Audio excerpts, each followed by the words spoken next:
ఇప్పుడు నేను చెప్పే పోయట్రీని మీరు ఏం చేస్తారంటే జస్ట్ కళ్ళు అలా మూసుకుని ప్రశాంతంగా నేను చెప్పే పదాల మీద కాన్సన్ట్రేట్ చేయండి, వర్డ్స్ మీద కాన్సన్ట్రేట్ చేయండి. Okay, so close your eyes, make your mind very peaceful and listen to my words. నా పదాల మీద కాన్సన్ట్రేట్ చేయండి. ఓకే, మంచి poetry.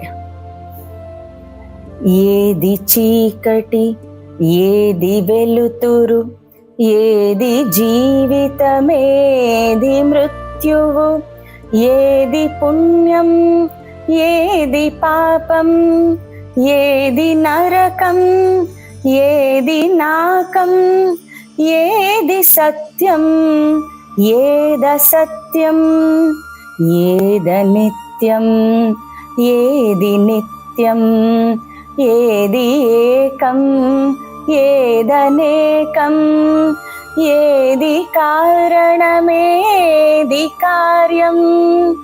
Oh Mahatma, oh Maharshi,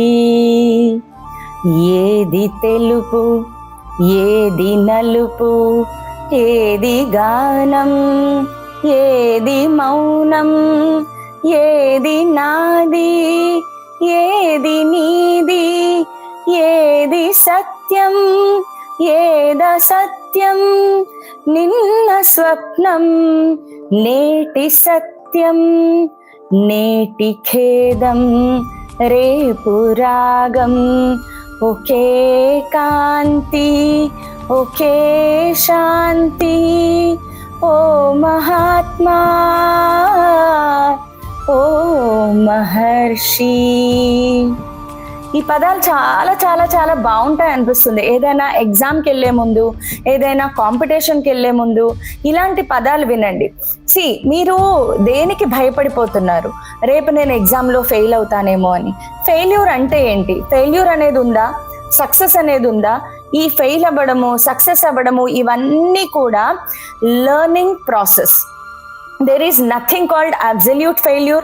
There is nothing called absolute success. So ఏ ఒక్క మనిషి కంటిన్యూస్ గా సక్సెస్ లో నిలబడి ఉండలేడు, ఏ ఒక్క మనిషి కంటిన్యూస్ గా ఫెయిల్యూర్ లో ఉండలేడు.